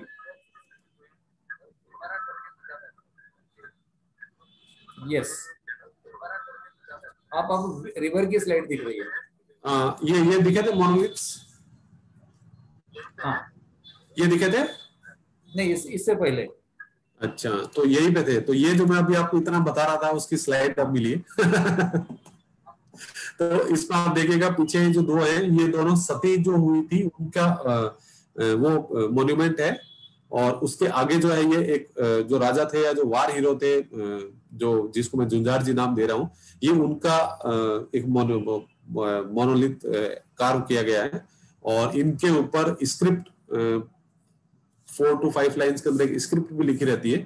और उसको पढ़ने वाले भी बड़े आज के जमाने में जिनको आप दूरबीन से या लेंस से ढूंढोगे उस टाइप के लोग हैं, मुश्किल से 8-10 लोग हैं जो उस समय की स्क्रिप्ट को पढ़ सकते हैं। लकीली पार्थ जी इतने सालों के अंदर इनके साथ घूम घूम के कुछ पढ़ सकते हैं, तो वो इनके डेट वगैरह सब पढ़ के हमें सुनाते हैं। और ये देखिए फिर वापस मैं आपको बता रहा था कि कैसे मगरा मीन्स आप ये समझ लीजिए कि टेबल टॉप जमीन, टेबल टॉप एक समतल जमीन है, उसके बीच में एक बड़ा एलिवेटेड पार्ट है और उसके ऊपर ये सब होता है ताकि अगला आपको पॉइंट वहां से दिखेगा। तो ये आप देखिए ऊंचाई है, उसके साथ में सराउंडिंग में सारा नीचा एरिया है, फिर एक आपको आगे मिलेगा, उसके बाद एक और आगे मिलेगा। तो 1 by 1 आप अगर करते जाएंगे तो आपको उसका पूरा बाउंड्री बना पाएंगे। ये जो है वो एक गाय और उसके साथ में उसका बछड़ा किसी ओरण में पड़ा है। तो ये जैसे इतिहास के पन्ने हमारे एक आप ये मान लीजिए हिस्ट्री की एक बुक है और उस बुक के किसी ने टीयर ऑफ कर दिए, सारे पेज फाड़ दिए और अलग अलग जगह पे फेंक दिए। तो अगर आप जब इनको जोड़ने जाओगे तो कभी आपको लगेगा कि चैप्टर 35 है या चैप्टर 10 है जिसके अंदर पेज नंबर 9 किसी और ओरण का जुड़ा हुआ है। तो इस तरह से अगर आप ढूंढने जाएंगे तो एक अगर आप इसको नेचुरल हिस्ट्री का अगर कोई स्टूडेंट हो तो उसके लिए एक बड़ा इंटरेस्टिंग सब्जेक्ट है कि इनको समझना और कैसे सारे साइन और poles and post and scripts के अंदर पत्थरों पे ये सब करके रखा गया है। यहाँ पे एक गाय और उसके साथ में अभी इसको लोगों ने तोड़ ताड़ दिया, इसके साथ में एक बछड़ा बना हुआ है और ये डिपिक्ट करता है इस जगह पे किसी गाय और बछड़े से रिलेटेड कुछ रहा होगा। अगर हम इसको ब्रॉड सेंस में लेना चाहें तो ये एक गोचर के मार्किंग का एक निशान दिखाता है कि इस एरिया के अंदर गाय चराने के लिए जमीन छोड़ी गई है। ये आपको मैं दिखाना चाह रहा हूँ कि जो ही हम किसी डेजर्ट या जैसलमेर की अगर हम बात करें तो हर के दिमाग में फोटोग्राफ आती है जहाँ पे एंडलेस सैंड ड्यून्स हैं, जहाँ पे आपको कहीं पानी नहीं है, कुछ नहीं है, दूर दूर तक आपको मिट्टी मिट्टी दिखती है। वो हमारे फोटोग्राफ्स, फिल्म्स और डॉक्यूमेंट्रीज और उसमें दिखती है। और आज जो है वो ऐसा नहीं है, पहले भी ऐसा नहीं था। जैसलमेर डिस्ट्रिक्ट के अंदर जैसलमेर शहर और उसके आसपास का पूरा अगर आप एरिया देखेंगे उसमें कम से कम 4 ऐसी सीजनल रिवर्स है। मैं पेरिनियल की नहीं बात करता हूँ कि जैसे आपके यहाँ पे नर्मदा, तापी या जो चलती होंगी रिवर्स, वैसे नहीं, सीजनल रिवर्स है। जिस समय अच्छी बारिश होगी तब तो बहुत अच्छे पानी चलेगा और इतना पानी चलेगा कि रोड ब्लॉक हो जाएगी 1-2 दिन के लिए। और जब बारिश नहीं होगी 1-2 साल, 3 साल, 5 साल, क्योंकि डेजर्ट के अंदर ये कहा जाता है कि बारिश होगी या नहीं होगी उसकी तो कंफर्मेशन नहीं है, पर अकाल की बड़ी कंफर्मेशन है कि अकाल जरूर पड़ सकता है अगर बारिश नहीं हुई तो, और बारिश हो गई तो भी अकाल पड़ सकता है। वो अलग अलग टाइप के तीन तरह का अकाल होते हैं, वो मैं आपको बताऊंगा अलग। तो ये वन ऑफ द रिवर है, सबसे बड़ी रिवर है जिसको काक रिवर कहते हैं जैसलमेर की। मानसून के अंदर ये रिवर है और ये दिसंबर का फोटोग्राफ है। मानसून जुलाई, अगस्त, सितंबर, अक्टूबर, नवंबर, दिसंबर, आप 6 महीने तक ये रिवर के अंदर पानी चला है। ये लास्ट ईयर का फोटो है। पिछले 2-3 साल से जैसलमेर में अच्छी बारिश हो रही है, तो इसलिए जहां जहां पे भी रिवर्स थी वो सारी अपने सबाब पे और वापस 2-3 महीने तक चलते हुए दिखती है। तो ये एक काक रिवर है। अब आप इसके आसपास का ये फोटोग्राफ देख के आप कौन कह देगा कि जैसलमेर का फोटोग्राफ। ये उन ओरन्स और उनके कैचमेंट एरिया से ही निकलती है। जितने भी ओरण हम लोग बात कर रहे हैं, हर गांव का एक ओरण है और बहुत सारे गांव हैं और सारे गांवों का बूंद बूंद से गड़ा बढ़ता है उसी स्टाइल के अंदर। हर ओरण से कहीं न कहीं से कैचमेंट बनता है और वो कैचमेंट का जो पानी है आगे से आगे कनेक्ट होकर रिवर्स को ओरिजिन देता है। और ये रिवर्स जो है फिर आगे मतलब बहुत सारी रिवर्स तो जैसलमेर में खत्म हो जाती है, अलग अलग जगह पे छोटे छोटे रण बने हुए हैं, just like Rann of Kutch के स्टाइल में, छोटे सैंपल साइज में छोटे रण है, पर वो भी 20-25 स्क्वायर किलोमीटर टाइप के बड़े रन में आ जाते हैं और वहां जाके पानी खत्म हो जाता है। ये जैसलमेर का एक और बड़ा यूनिक फीचर है जिसको खड़ीन कहते हैं। खड़ीन, और खड़ीन को वर्ड खड़ीन को ही उसमें एग्रीकल्चर साइंस के अंदर भी एक्सेप्ट कर लिया गया है। खड़ीन का ये मतलब होता है कि जिसे राजस्थान में एक कहावत है कि खेत का पानी खेत में ही रहना चाहिए, क्योंकि बारिश ही इतनी होगी और अगर वो पानी बह के चला जाएगा तो वो पानी ने आपके काम का है न मेरे काम का, वो पानी आगे से आगे बह के और किसी न किसी नदी नाले के अंदर होते हुए निकल जाएगा। तो इसलिए खेत के पानी को खेत में ही रोकना है। उस कंसेप्ट के लिए वहां के जो इलाके के जो पूर्वज थे, उन्होंने उस पूरे एरिया का ढलान देखा कि कौन सी साइड से ऊंचा है, कौन सी साइड से नीचा है, और जो नीचे वाली साइड थी उसको उन्होंने सारे एरिया के लोगों ने मिलकर एक अर्दन डैम बनाया, जिसको मिट्टी का बांध कहते हैं, और वहां पे उस पूरे इलाके को उन्होंने ब्लॉक किया। और उसके बाद में उसका ओवरफ्लो निकालने के लिए, क्योंकि बांध टूटे ना, तो एक ओवरफ्लो निकालने के लिए छोटा सा रास्ता भी बनाया। अब ये जो खड़ीन है, ये इतने बड़े बड़े खड़ीन है कि इसके अंदर 100 से 200 तक 300 तक खेत हो सकते हैं। और जब खड़ीन के अंदर, डैम के अंदर पानी, जब मान लीजिए ये डैम आपने साइड का बनाया और बिल्कुल टेबल टॉप जमीन है और भर गया, पानी भर गया, तो जैसे पानी ड्राई होता रहेगा, पीछे से लोग अपने अपने खेत को क्लेम करते रहेंगे, उनका खेत की बाउंड्री दिखती रहेगी और वो अपने वहां पे जाके खेती करेंगे। तो खड़ीन कल्चर जो है उसके अंदर मानसून के अंदर कभी खेती नहीं होती, वो खेती शुरुआत होती है अक्टूबर नवंबर में, जब पानी सूखने लगता है। ये सारा का सारा पानी जमीन के अंदर चला गया, और वो जो जमीन के अंदर जो पानी गया है वो वापस मॉइस्ट होके जमीन में मिट्टी को वापस नमी देगा, और उस पे अलग ही वैरायटी के डेजर्ट के सीड्स हैं, चने का भी है, उसमें गेहूं का भी है, वो वही के स्पेसिफिक वैरायटीज हैं जो हार्ड मतलब लाइफ को सर्वाइव करने के लिए होते हैं, और बिना किसी बारिश के फसल को पूरी हो जाती है, क्योंकि जमीन इतनी एनरिच है। इस कल्चर के अंदर आप ये मान लीजिए कि हर तीसरे गांव के अंदर, हर 5वें गांव के अंदर एक खड़ीन है। उस खड़ीन के अंदर पानी भरा हुआ अक्टूबर नवंबर तक, सितंबर अक्टूबर तक, और बड़ी अच्छी अच्छी वेटलैंड्स बन गए। उन वेटलैंड्स के अंदर डेजर्ट के जब माइग्रेशन के अंदर करके जब बर्ड्स आती है, तो आपको बहुत सारी बर्ड्स वहां पे उस पे खड़ीन के अंदर आपको मिलेंगी। तो ये एक फोटोग्राफ है जिसके अंदर आप देखेंगे कि ओल्ड खड़ीन है। ओल्ड खड़ीन का मतलब है ये आज के नहीं, ये आजादी से पहले के खड़ीन है। आपको गवर्नमेंट के रिकॉर्ड में भी इनका रिकॉर्ड खड़ीन के नाम से दर्ज होगा कि इतना बाई इतना जो खसरा है, जो जमीन का रेवेन्यू रिकॉर्ड है, वो एक खड़ीन के नाम से दर्ज है। और इस पे जैसे हम लोग जनरली कहते हैं कि आपको जाने का रास्ता कहाँ से मिलेगा, मेरे खेत में से जाओगे, कैसे जाओगे, ये पूरा जो खड़ीन है इसका मैनेजमेंट जो है वहाँ के लोकल जितने भी उसके खड़ीन के जो हिस्सेदार हैं, खातेदार हैं, वो सारे लोग मिलके इसका मैनेजमेंट करते हैं। इसके अंदर आप बैकग्राउंड में देखेंगे, और इनका अगर आप गूगल अर्थ में भी आप ढूंढने की कोशिश करेंगे तो इन खड़ीन्स के अंदर बहुत बड़े बड़े साइज के पेड़ है पुराने टाइम के, उनके ऊपर आपको बर्ड लाइफ मिलेगी। इवन वल्चर्स जिसको हम लोग आज ढूंढने के लिए लोग घूम रहे हैं, और हम लोग कैप्टिव ब्रीडिंग प्रोजेक्ट चला रहे हैं इंडिया के अंदर, वो वल्चर्स यहाँ पे पेड़ों के ऊपर आज भी ब्रीड करते हैं। कम से कम 25 से 30 नेस्ट हर साल देखे जाते हैं। ये एक आप पीछे जो देख रहे हैं, ये जिसमें पीले पीले फूल लग रहे हैं, ये रोहिडे का पेड़ है। रोहिडे का जो फूल होता है वो हमारे यहाँ पे स्टेट फ्लावर है, और इसको हम लोग डेजर्ट टीक कहते हैं। टीक जो आपका टीक का जो पेड़ है, उसी टाइप में ये एक इमारती लकड़ी है, डेजर्ट टीक है, और ये प्योर सैंडी सॉइल में होता है। अब ये आप पेड़ के गर्थ साइज, ये बकरी के साइज के साथ में आप इसकी पेड़ की गर्थ साइज ले लीजिए, कम से कम 3 बकरी के साइज का ये पेड़ का गर्थ है, और ये बहुत ही स्लो ग्रोइंग प्लांट है। डेजर्ट का हर पेड़ बहुत धीरे ग्रोथ करता है, क्योंकि उसको पानी से ज्यादा उसको स्ट्रेस झेलना पड़ता है। पानी इतना नहीं वहां पे मिलता, इसलिए वो स्ट्रेस में जी जी के वो इतना धीरे धीरे ग्रोथ करता है। तो आने वाले टाइम के अंदर उसको कब मिलेगा पानी उसको पता नहीं है, तो वो अपना लाइफ को ऐसा अलाइन करके रखता है कि जितना पानी मुझे मिला है मैं उसी में सर्वाइव करूंगा, और वो फटाफट अपनी फ्लावरिंग और वो सब सीजन में करता है। तो ये एक खड़ीन के अंदर, खड़ीन में एक रिवर बेड है, उस रिवर बेड के अंदर आप देखिएगा, और उनका अंदर से रिवर बेड चल रहा है, और कितने बड़े साइज के रोहिडे के पेड़ हैं, जिसको टेकोमिला अंडुलेटा हम लोग कहते हैं। ये पारजी होते तो बड़ा इंटरेस्टिंगली बताते, मैं आपको फिर भी कोशिश करूंगा, क्योंकि कल हमने सुना था। यहाँ आप अगर पढ़ेंगे तो आपको एक वर्ड दिखाई देगा, वरुण। वरुण जो है, हम सब लोग वरुण को जल देवता मानते हैं, और ओरण के अंदर एक तालाब होता है। ओरण एक बड़ा कंसेप्ट है, उसके अंदर बीच में एक पानी का एक सोर्स है, तालाब है, और उस तालाब के को किसने बनाया, उसका क्या डेट है, कैसे उसको किया, कब उसका जीर्णोद्धार हुआ, मीन्स रिनोवेशन कब हुआ, वो सारी चीजें उसके ऊपर कहीं ना कहीं मेंशन होती है। तो उसमें आप देखेंगे कि ये इस पे लिखा हुआ है वरुण। वरुण का मतलब है कि हम हर अच्छे काम को करने से पहले गणेश जी का नाम लेते हैं, यहाँ पे गणेश जी से पहले वरुण जी का नाम लिया गया है। तो ये तालाब के देवता हैं वरुण, वाटर देवता जो गॉड है, उनकी पूजा करके फिर वापस इन्होंने गणेश की पूजा की है। तो एक 12th सेंचुरी इंस्क्रिप्शन है विद लाइंस ओम नमो वरुणाय हिरम्बद्दी गणाय। ये एक फर्स्ट लाइन जो है इसका ये लिखा गया है कि कैसे वरुण देवता को मना के, खुश करके और इस तालाब को एस्टेब्लिश किया गया है।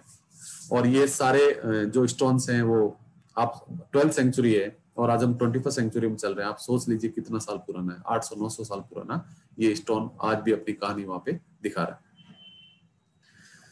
ये एक ओरन के अंदर जब तालाब और कैचमेंट और वो सब ड्राई हो जाते हैं, तब उसके अंदर छोटी छोटी कुई कहते हैं हम लोग, कुआ जो होता है, वाटर वेल होते हैं, वो बड़े वाटर वेल होते हैं, डीप वाटर वेल होते हैं, और उनका जो रेप्लिका छोटा होगा, विड्थ उसकी कम होगी, डेप्थ भी उसकी कम होगी, बट उसमें क्योंकि पानी उसके रास्ते से, उसके आसपास पानी फ्लो होके गया है, और जब पानी वहां से फ्लो होके गया तो उस पूरे एरिया का जो रॉक्स हैं, उसके जो एक्विफर्स हैं, जिसके अंदर पानी स्पंज की तरह सोख के रखा गया है और वो धीरे धीरे जमीन में जाएगा, उन कुओं में, उन छोटी कुइयों के अंदर आप अगर देखेंगे, अर्ली मॉर्निंग आप जाके देखेंगे तो आपको वहां पे पानी मिलेगा।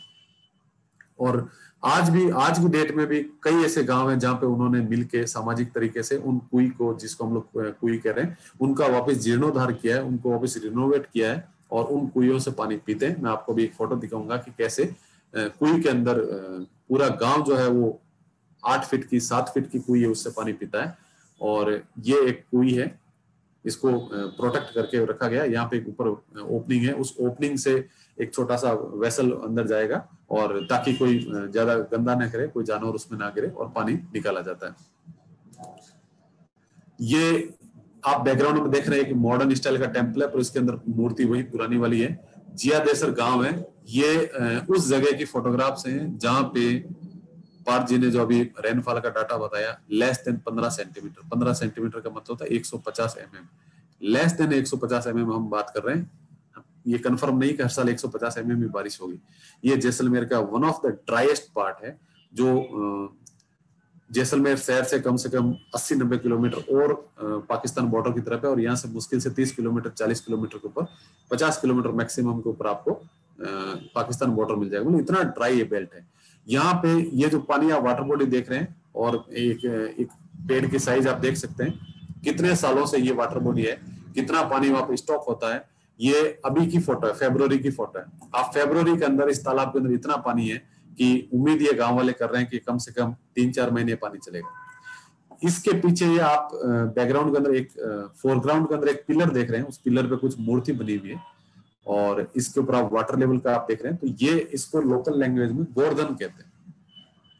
गोवर्धन का जो कंसेप्ट है वो ये है कि ये इस ओरन के अंदर जो तालाब है, इस तालाब का चौकीदार है, और ये इसके ऊपर अलग अलग लेवल के ऊपर एनिमल्स के डायग्राम बने रहते हैं। कई जगह पे कछुआ बना रहता है, कई जगह पे मगरमच्छ बना रहता है, कई जगह पे सांप बना रहता है। और आज कुछ हमारे पास में ऐसे ऐसे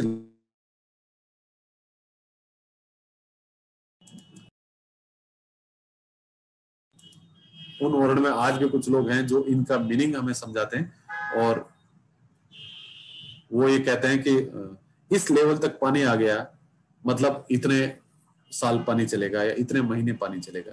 उस लेवल तक पानी आ गया, इतना पानी चलेगा। तो ये जो वाटर गेज जो हमारा सिस्टम है मेजरमेंट का, ये उनके गोवर्धन के ऊपर पिलर्स पे रहता है। और बैकग्राउंड के अंदर एक मंदिर है, ये जिया देसर देवी का मंदिर है, और उसी के नाम पे पास में एक गांव बना हुआ है। और ये 13th सेंचुरी का पॉन्ड है। 13th century. पार जी आ गए? आई थिंक आप पहले से ही आए थे, शायद आप म्यूट थे, क्योंकि सबको जी वेलकम पार जी। हम तो थोड़ा वो नेट का इशू हो गया था। चलिए आप बताइएगा, मैं आप कहोगे मैं स्लाइड आगे करता हूं। 8 बजे तक कंटिन्यू कर सकते हैं। जी करिए। तो अभी एक बार आप पीछे लेंगे, इसमें मैं खड़ीन के अंदर एक चीज बताऊंगा। ये खड़ीन आ गया आपका। हाँ बताइए। हाँ, तो खड़ीन के अंदर जो है कि आपको ये दिख रहा है, ये वेटलैंड बना हुआ है। अभी सर ने समझाया भी सही, सुमित जी ने।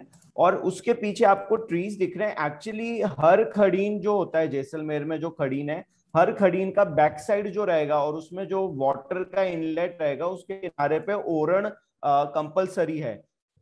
वहां पे ओरण होने से जो सबसे बढ़िया जो उसका बेनिफिट है वो ये है कि जो सॉइल इरोजन जो रेन के साथ में आ रहा है, वो सॉइल इरोजन और जो वेस्ट है पानी के साथ में आ रहा है वो उसको रोकने का काम करता है।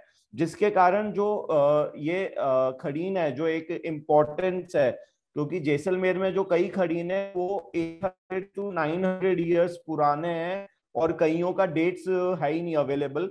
तो वी कैन कंसीडर कि वो उससे भी पुराने हैं और वो आज तक उनके ऊपर कल्टीवेशन कर रहे हैं फार्मर्स। तो उसको जो है लैंड को सिक्योर रखने के लिए जो फॉरेस्ट है वो बहुत इंपॉर्टेंट रोल प्ले करता है।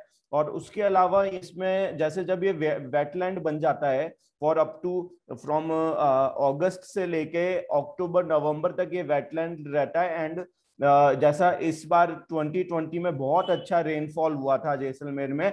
अभी तक कई खड़ीन ऐसे हैं जिसमें कि अभी भी पानी भरा हुआ है। It's end of March now, it's April start हो गया और अभी तक उसमें पानी भरा हुआ है। तो वो एक बहुत इंपॉर्टेंट फैक्टर है कि अब जब वो पानी उसका थोड़ा खत्म होएगा तो वो अभी बारिश मॉनसून से पहले भी वो वहां पे कुछ ज्वार है या बाजरा है वो वहां पे कल्टीवेट कर सकते हैं फार्मर।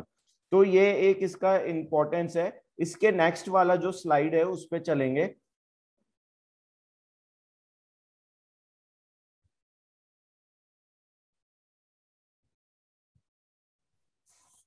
आज हम 8:15 ये करेंगे, जी जी 8:15 तक कंटिन्यू करेंगे, बाद में थोड़ा एक दो क्वेश्चंस लेंगे। जी ओके ना। तो ये इसमें आपने देखा है, बहुत बड़ा पेड़ है और ये रिवर बेड के अंदर ही लगे हुए हैं। जो कि बेसिकली खड़ीन में जो रिवर जा रहा है उसको ये सॉइल इरोजन रोकने का काम करता है। इसके पीछे आपको सैंड ड्यून दिखेगा, वो सैंड ड्यून को इसने बाइड कर रखा है, बैंड जो है उसको पानी के साथ में जाने नहीं देता वो आगे। Next slide please sir. ये था इंस्क्रिप्शन है, ये एक जो कि वाटर फ्लो है उसके ऊपर। और ये 12th सेंचुरी का है, अराउंड 900 ईयर्स पुराना है ये। और इसमें जो है आपको जैसे सर ने बता ही दिया कि हम गणेश जी से पहले हम वरुण देवता को इसमें मान रहे हैं कि भाई पानी का इंपॉर्टेंस यहाँ इतना ज्यादा है और उसको सिक्योर करने के लिए हम गणेश जी से पहले पानी को यहाँ पे रेस्पेक्ट दे रहे हैं। नेक्स्ट स्लाइड सर, इसका भी नेक्स्ट कर दीजिए। ये जिया डेसर का पॉन्ड है जो कि जो इस पे ये जो पिलर है स्टोन इंस्क्रिप्शन, इसका जो डेट है उसके हिसाब से 13th सेंचुरी का है, अराउंड 700 ईयर्स पुराना है। और ये फरवरी में भी ये इतना लश ग्रीन एरिया था कि यहाँ पे अभी भी जो है ग्रेजिंग हो रहा है। और जैसे जैसे पानी पीछे जाता जाएगा यहाँ पे ग्रास, नया ग्रास आता जाएगा और आसपास के जो गांव वाले हैं उनके कैटल के लिए यहाँ पे और अगला जो समर्स है, समर्स में भी यहाँ पे चारा रहेगा। और ये एक बहुत अच्छा ओरण का एग्जाम्पल है ये। Sir next. ये एक छोटा कुआं है जिसे बेरी कहते हैं लोकल लैंग्वेज में। और ये जस्ट जिया देसर का जो अभी हमने देखा उससे थोड़ा सा किलोमीटर भी नहीं, मीटर्स आगे ही है।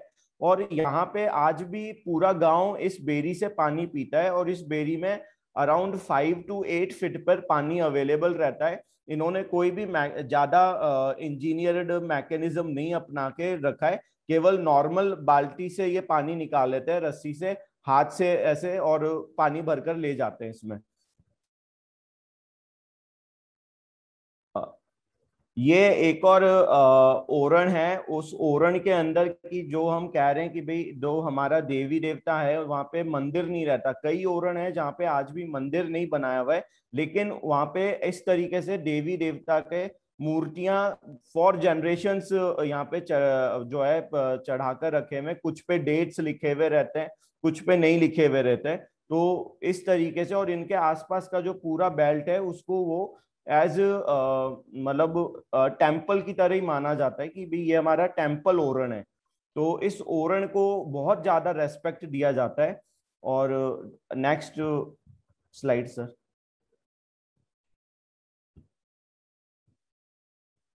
सर ये एक बहुत इंटरेस्टिंग आपको है कि जब हमारे यहाँ जैसलमेर में जो ओरण है उसके अंदर लकड़ी नहीं काटने देते, उसके अंदर से कई ओरण है जहाँ पे भी जो है आपको अगर एनिमल को चारा खिलाना है तो आपको ओरण में ही लाके चारा खिलाना है। आप उसमें से अपना जो पत्ती है, पत्ती को भी आप घर नहीं लेकर जा सकते।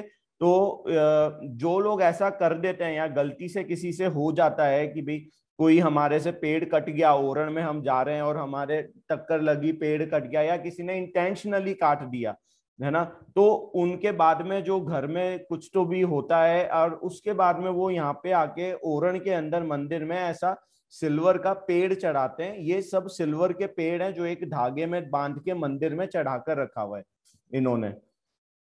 Sir next.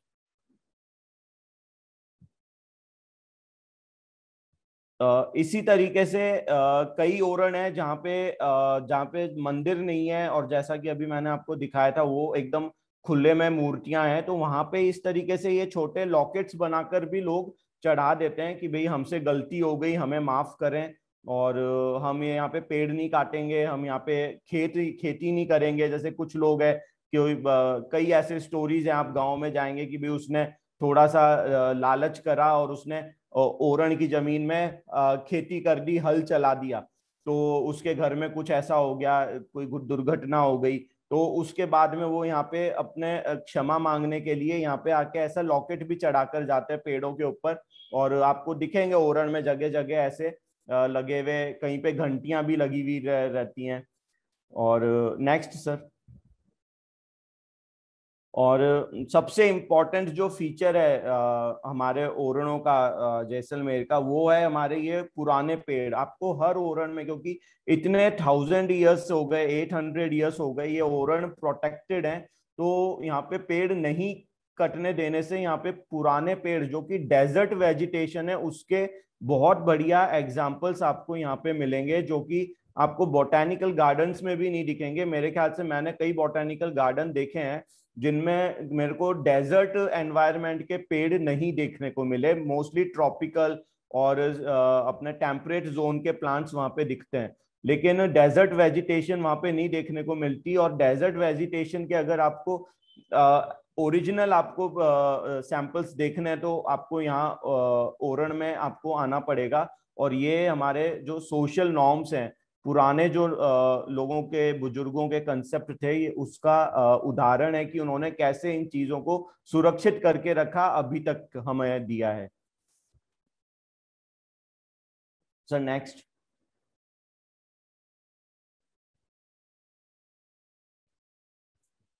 अब हम बात करते हैं कि अभी हमने बताया कि ओरण का इम्पोर्टेंस और ओरण का क्या है, लेकिन अभी हम ये आपको दिखाएंगे ये एक मेजर प्रॉब्लम है जो कि एक क्राइसिस के रूप में बन चुका है वेस्टर्न राजस्थान में।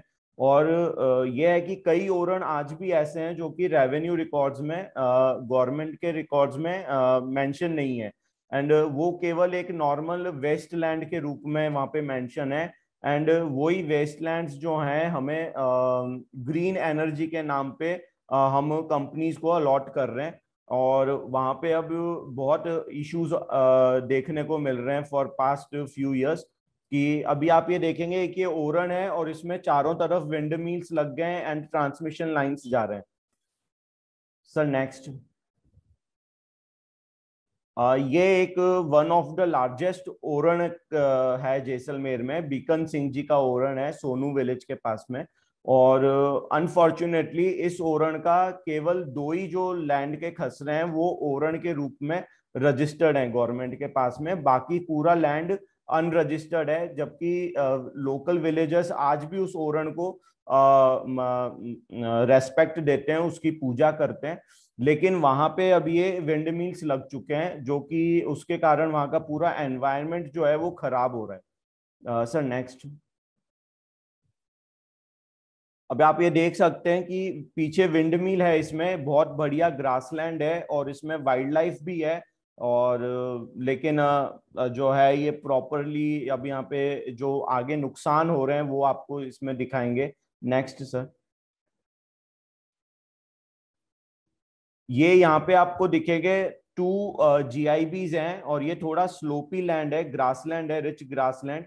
और उसमें आपको बैकड्रॉप में 2 ब्लेड्स दिखेंगे विंड मिल के, जो कि थोड़ा सा मीटर आगे ही है इस पॉइंट से जहाँ पे ये मालढोक बैठे हुए हैं। सही से आगे। अब क्या हो रहा है कि कई जो ओरन है हमारे उसके अंदर जब ये विंड मिल्स लग गए तो उनको जो इलेक्ट्रिसिटी प्रोड्यूस हो रहा है उसके ट्रांसमिशन लाइंस भी उसमें बिछाए जा रहे हैं। ये हमारे जैसलमेर में ही देगराय का ओरन है जिसमें कि ये पूरा एक ट्रांसमिशन लाइन है जो जा रहा है ओरन के बीच में से। और अब इसके कारण नुकसान क्या हो रहा है, अब आप ये नेक्स्ट स्लाइड में देखें। ये आपको तालाब है, पॉन्ड है, ये देगराय का ही पॉन्ड है। एंड आप यहाँ पे देखेंगे पीछे खूब सारे क्रेन्स बैठे हुए हैं और जस्ट उसके ऊपर आपको ट्रांसमिशन लाइंस दिख रहे हैं। अब क्या होता है कि जब ये क्रेन्स जो हैं जैसे ही फ्लाई करते हैं और अगर जरा सा भी इनका कंट्रोल नहीं होता है तो ये इस ट्रांसमिशन लाइन से टकरा जाते हैं और इलेक्ट्रोक्यूट होके मर जाते हैं, क्योंकि ये ऑलरेडी पानी में से निकलते हैं जब फ्लाई करते हैं, वेट होते हैं, तो इनका और ज्यादा जो है एक्सीडेंट के चांसेस बहुत ज्यादा रहते हैं इनके। और सर नेक्स्ट स्लाइड। और ये हमारा फॉर लास्ट 6 मंथ का हमारा डेटा है। एंड वी आर हमें वाकई में बहुत दुख है कि हमारे जो ओरन है, जो पुराने ओरन थे जहाँ पे कि हम लोग इतना इज्जत देते हैं, सब देते हैं, लेकिन अभी वो हमारे मतलब डेथ ट्रैप बन चुके हैं फॉर वाइल्ड लाइफ। और सेम इसी तरीके से वो हमारा जो कैटल है वो भी यहाँ पे डैमेज हो रहा है। इनका जो जब हम सोलर प्लांट्स लगा रहे हैं, विंड मिल्स लगा रहे हैं, ट्रांसमिशन लाइंस लगा रहे हैं, तो हमें वहां पे ट्रीज भी काटना पड़ रहा है, जो कि नॉर्मल जो विलेजर्स के एथिक्स हैं उनसे वो डिफरेंट है। कई विलेजर्स इसके लिए जो है आवाज भी कर रहे हैं। एंड मैं तो ये कह रहा हूँ कि ऑलमोस्ट 75% ओरन्स जो हमारे जैसलमेर डिस्ट्रिक्ट के हैं पुराने, वो सब अभी कोर्ट में उनके ऊपर केस में जा चुके हैं, क्योंकि जो है उनके अंदर बहुत इश्यूज है कि भाई जो हम जो चीज सोचते हैं कि भाई हम ग्रीन एनर्जी डेवलप कर रहे हैं, लेकिन उसके कारण वहां पे जो डैमेज हो रहा है वो हम लोग नहीं देख पाते, जो बाहर सिटीज में बैठे हैं लोग। और जो लोकल्स हैं वो इससे बहुत ज्यादा इफेक्ट हो रहे हैं और इसका बहुत नुकसान भी हो रहा है। जी सर, हो गया। यस, थैंक यू पार्थ जी, सुमित जी। आप तो हमारे साथ जुड़े रहेंगे ही, क्योंकि 8:30 बजे हम फेसबुक लाइव बंद करेंगे, मगर जूम पे तो जरूर हम चर्चा शुरू रखेंगे जी। मैं इसके साथ साथ एक मेरा प्रश्न है, प्रश्न कहने के बजाय आप थोड़ा सा 2 मिनट, मतलब पीयूष जी जब आपके बारे में एक कमेंट देंगे तो उसके बाद प्रश्न लेने से पहले आप इसके कंजर्वेशन के लिए क्या हो रहा है इसके अगर 2 मिनट बात करते हैं तो ये होगा। पहले मैं पीयूष जी से रिक्वेस्ट करता हूँ कि वो अपनी कमेंट दे, बाद में आप 2-3 मिनट में वो बात रखिए और बाद में हम फिर झूम पे ये कंटिन्यू करेंगे। मी सगळ्यांना विनंती करतो की जे फेसबुकवर आता आहेत आणि त्यांना या चर्चेमध्ये सहभागी व्हायचंय ते सगळे लोक झूमच्या लिंक द्वारे झूमवर येऊ शकतात। झूमची लिंक ही तुमच्या फेसबुकच्या कमेंट मध्ये टाकलेली आहे। पीयूष। पार जी और सुमित जी, बहुत बहुत धन्यवाद आपका। बहुत ही मतलब रोचक ये प्रेजेंटेशन रहा है और ये ऐसा विषय है कि शायद हम और 1 घंटा भी अगर आपको दें तब भी आप इसके बारे में जो चीज़ें जानते हैं, बताना चाहते हैं, जो बहुत ही मतलब आप कह सकते हैं यूनिक हैं, वो आप हमको बता सकते हैं। पिछले कुछ दिनों, मैं कहूँगा कि कुछ महीनों से मैं पूना में हूँ और मैं मेरे 1-2 दोस्तों के साथ हम यहाँ पे सह्याद्री में जाते हैं और यहाँ पे भी एक देवराई सेक्रेड फॉरेस्ट का बहुत अच्छा कॉन्सेप्ट है। और आज भी हमको यही देखने मिलता है कि जैसे लैंडस्केप बदल रहा है, यहाँ पे रास्ते बन रहे हैं, फार्म हाउसेस बन रहे हैं, हाईवेज बन रही हैं, बहुत ज़्यादा लैंड डेवलपमेंट हो रहा है, ये किसी न किसी तरीके से आज भी ये जो छोटे से पॉकेट्स हैं वो आज भी किसी न किसी तरीके से टिके हुए हैं, मोर और लेस। और मैं आप लोगों से थोड़ा काम में जुड़ा हुआ भी हूँ, तो मुझे भी थोड़ा पिछले 2 साल से इसका अंदाज थोड़ा मिला है।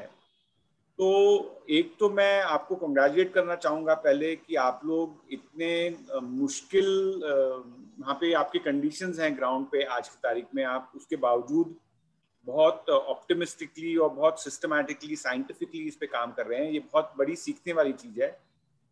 और ये जो कल्चर और इकोलॉजी का जो मिलन है यहाँ पे, ये बहुत यूनिक है। और इसको हम मतलब मेरा इस पे ये विचार है कि हमको इसको एक रीवैलिडेशन करने की जरूरत है। और ये नहीं रहे कि भाई कुछ जो बुजुर्ग हैं हमारे गांव में वो ही इससे जुड़े रहें। आज की तारीख में हमारे जो युवा है, हमारे जो बच्चे हैं, हमारा जो पॉलिटिकल एडमिनिस्ट्रेटिव क्लास है, ये सब भी इनसे जुड़े और इसका एक रीवैलिडेशन हो।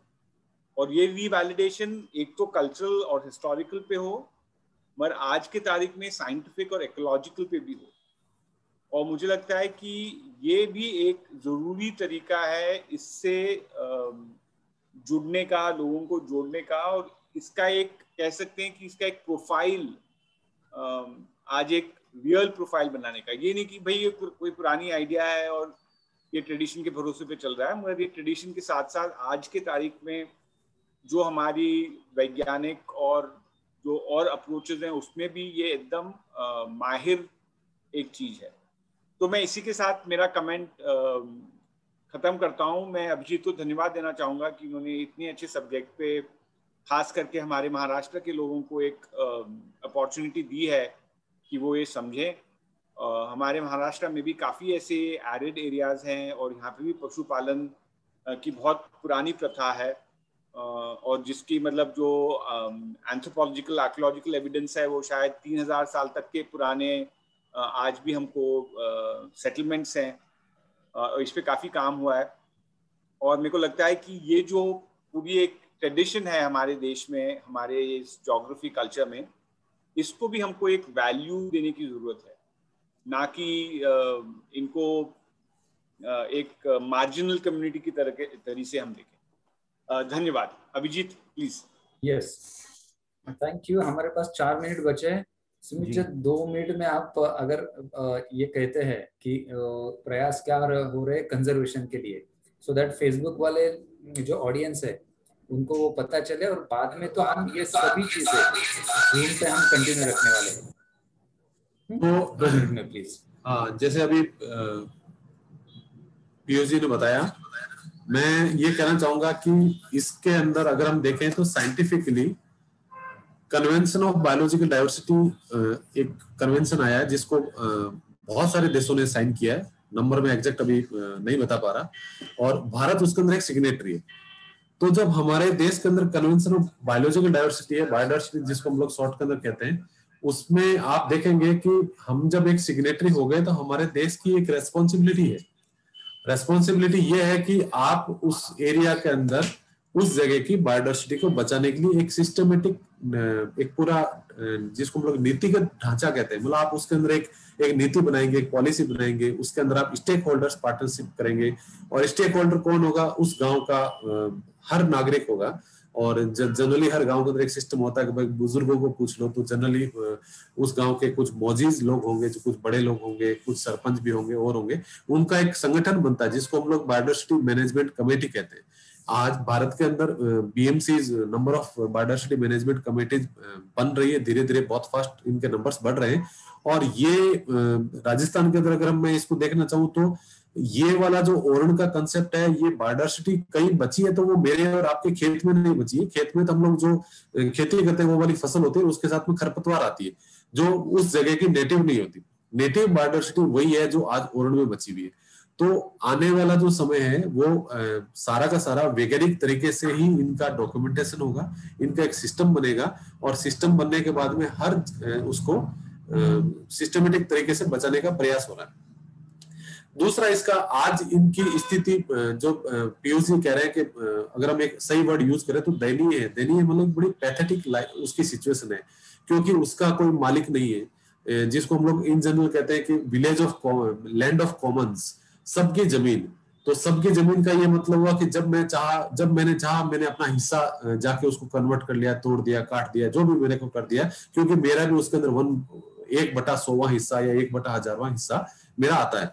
वो पुराने टाइम के अंदर ये रेस्पॉन्सिबिलिटी होती थी कि उसको बचाने में आपका इतना हिस्सा है। आज ये सिस्टम आ गया है कि उसमें से मैं कितना निकाल सकूं। जो एक्सट्रैक्टिव हमारी जो मेंटेलिटी है, जो हम लोग जिसको हम लोग नहीं कहते भोगवादी जो हमारी संस्कृति है कि हम इतना उसमें से भोग लें, जो मैंने खा लिया वो मेरा है, जो बच गया वो आपका है, वो वाला कंसेप्ट हो गया। ये जो है इसके अंदर सबसे बड़ी प्रॉब्लम आई है। एक इसके अंदर मैं आपको बताऊंगा इंटरेस्टिंग बात कि मैं अगर उस लैंडस्केप का हूं, उस गांव का हूं, तो मेरी मान्यता सबसे ज्यादा उस जगह के उस देवता के अंदर होगी।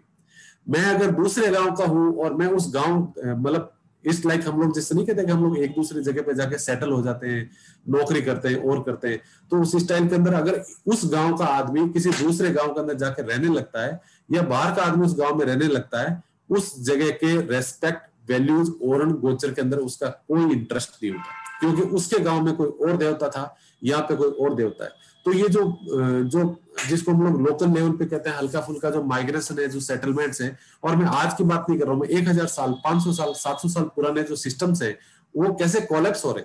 उसका कोलैप्स होने का सबसे बड़ा एक रीजन है कि कितने साल पहले जिस गांव में जो सिस्टम बना था, वो आज उस गांव के अंदर 700 साल पुराना जो कल्चर था उसके लोग बहुत कम बचे। आज कौन बचे कि यहाँ पे सब उस पूरे तहसील के लोग आके वहां पर रहने लगे। उनके तहसील में उस गांव की वैल्यूज की परसेंटेज के अंदर रेस्पेक्ट कम होती जा रही है।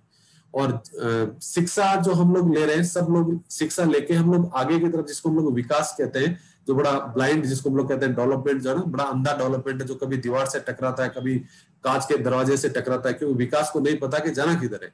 तो जो विकास का जो डिसओरिएंटेशन है, उसको ओरिएंट कौन करेगा? उसको वो ओरिएंट करेगा जो उस कनेक्ट को जोड़ सकता है। नहीं तो क्या होगा कि हम लोग जनरली कहते हैं कि सब कंजर्वेशन मॉडल्स कहाँ बनते हैं कि सब एसी रूम में बैठ के बनते हैं, इंप्लीमेंट कहाँ होते हैं कि सब धूप में होते हैं, कांटे वाले पेड़ के नीचे होते हैं। जिस आदमी ने उस पेड़ के कांटे को की चुभन महसूस नहीं की है, वो कंजर्वेशन की वैल्यू को पेपर पे नहीं लिख सकता। आज जो पेड़ आप देख रहे थे अभी फोटोग्राफ में जो देख रहे थे, वो हम उस एरिया के अंदर दिखा रहे हैं जहाँ पे टोटल डेजर्ट ही डेजर्ट है, सैंड ही सैंड है। अभी आंधी चलने लग गई है, और ऐसी आंधी चली है कि अभी आज से 10 दिन 7 दिन पहले आपने न्यूज़पेपर में देखा होगा, दिल्ली में और पूरे गैंगेटिक प्लेन्स के अंदर जो मिट्टी उड़ के आ रही थी, वो कहां से आ रही थी कि thanks to entire Thar desert जो पूरे इंडिया के अंदर घूम रहा है आज, क्योंकि हमने बीच में जितने भी हमारे वनस्पति थी, पेड़ थी, सबको हमने काट पीट लिया। ये पूरा जो सैंडी एरिया जो था, वो सैंड बाइंडिंग थे, ये पेड़, वनस्पति, ये सब कुछ, और उन्होंने उस पूरे एरिया के जमीन को, मिट्टी को रोक के रखा हुआ था। उसके बाद भी जो बची हुई थी वो थोड़ी बहुत इधर उधर उड़ती थी। आज क्या है, ब्लाइंड लेवल पे हम लोग उसको काट रहे हैं। जो जमी हुई जो जमीन थी उसको हम लोग अर्थ मूवर मशीन से, या जो जेसीबी जिसको कॉमनली एक मशीन ब्रांड आती है, हम लोग उससे उसको खोद रहे हैं, कर रहे हैं, सब कुछ हो रहा है। तो ये सारा जो सिस्टम है पूरा खत्म हो रहा है। एक लास्ट एक वर्ड और यूज करना चाहूंगा, लैंड बैंक, जिसको हमने एक गवर्नमेंट ऑफ इंडिया के रिकॉर्ड के अंदर एक वर्ड है वेस्टलैंड। वेस्टलैंड का अगर आप देखें, वेस्ट घर का कचरा टाइप, वेस्ट जिसका कोई यूज नहीं, लैंड मतलब जमीन। क्या ऐसी कोई जमीन हो सकती है जिसका कोई यूज ना हो? ये सारी डेफिनेशन ही गलत है। इस डेफिनेशन को डिफाइन करने के लिए हमें देखना पड़ेगा। जैसे आज हम लोग देखते हैं कि सब ग्रीन, जिसको हम लोग कहते हैं ना, डेजर्टिफिकेशन हो गया। डेजर्ट एक इकोसिस्टम है, उसका कोई डेजर्टिफिकेशन नहीं हो सकता। डेजर्ट खुद अपने आप में एक इकोसिस्टम है, just like Himalayan ecosystem, Gangetic plain का रेपराइन इकोसिस्टम है, जो आपके वेस्टर्न घाट का आपका एक इकोसिस्टम है, उसी स्टाइल का डेजर्ट का एक इकोसिस्टम है, जिसके अंदर वही जीव जंतु रह सकते हैं। अब आप चाहते हो कि वहां पे एक ऐसा जानवर रहे जो जंगल लगे, और उसके लिए हम लोग फिर वहां पर पेड़ लगा दें, वनस्पति लगा दें और ग्रीनिंग कर दें। जब आपने एक बड़ा एक जिसको हम लोग स्पाइडर वेब स्टाइल के अंदर अगर हम कहें, तो इकोसिस्टम के अंदर हर एक स्पाइडर के वेब में एक तार की बड़ी बड़ी वैल्यू है। अगर आपने एक तार तोड़ दिया तो बाकी स्पाइडर वेब की जो ट्यून है, जो आवाज है, वो सारी चेंज हो जाती है। तो इकोसिस्टम के अंदर छेड़छाड़ प्योर ही प्योर मतलब घातक है, उसके अंदर कोई फायदा कहीं नहीं है। आज अगर आपको नुकसान नहीं दिख रहा, तो आने वाले 10 साल में, 15 साल में, 100 साल में नुकसान दिखेगा। जी थैंक यू। एक्चुअली तो कई सारे प्रश्न लोगों के मन में होंगे, बातें भी करनी होंगी, मगर हम अब ऐसा करेंगे, मैं अब सब लोगों के, स्पेशली डॉक्टर सुमित जी आपका, पार्थ जी आपका, और हम आप दोनों को बहुताल से जुड़ने के लिए पीयूष का, सबका मैं तहे दिल से आभार कहता हूँ। इतर सगळ्या श्रोत्यांसाठी आपण हा विषय आत्ताचा फेसबुकवर थांबवत आहोत, पण जे आता फेसबुकवर श्रोते आहेत त्यांना जर झूमवर यायचं असेल तर लिंक ही फेसबुकच्या कॉमेंटमध्ये दिलेली आहे। सुमित आणि पार्थ हे आपल्यासोबत असणारच आहेत, त्यांच्याबरोबर आपण झूमवर मनमोकळ्या गप्पा मारणार आहोत। वेळ जास्त झालेला असल्यामुळं आता कुठलीही फॉर्मॅलिटी न ठेवता मी तुमच्या सगळ्यांचा आभार मानतो। आणि आपण सगळेजण एक लक्षात घेतलं पाहिजे की जसं शेवटी डॉक्टर सुमित यांनी सांगितलं की आपल्याला सगळीकडे झाडं लावणं, सगळीकडे झाडं असणं हेच फक्त पर्यावरण नाही, तर वेगवेगळ्या प्रकारच्या परिसंस्था, त्या परिसंस्थांमध्ये राहणारे प्राणी, वनस्पती, पक्षी, इतर जीव हे असतात, त्या सगळ्यांचा आपण रिस्पेक्ट करायला, त्यांना आदर द्यायला शिकलं पाहिजे। हेच मला वाटतं या ओरण मधून आपण शिकलं पाहिजे। जगामध्ये काय काय चालू आहे आपल्या आसपासच्या हे लोकांपर्यंत आणण्यासाठी आपण महाराष्ट्राबरोबरच आसपासच्या राज्यांमधले आणि जगाच्या इतर भागातल्या गोष्टी सुद्धा भोवतालच्या श्रोत्यांपर्यंत पोहोचवण्यासाठी प्रयत्न करणार आहोत। सध्या आपण इथंच थांबतोय फेसबुकवर। थँक्यू। पाहत राहा भोवताल, तुमच्या कॉमेंट्स देत राहा आणि इतरांपर्यंत पोहोचवत राहा। थँक्यू।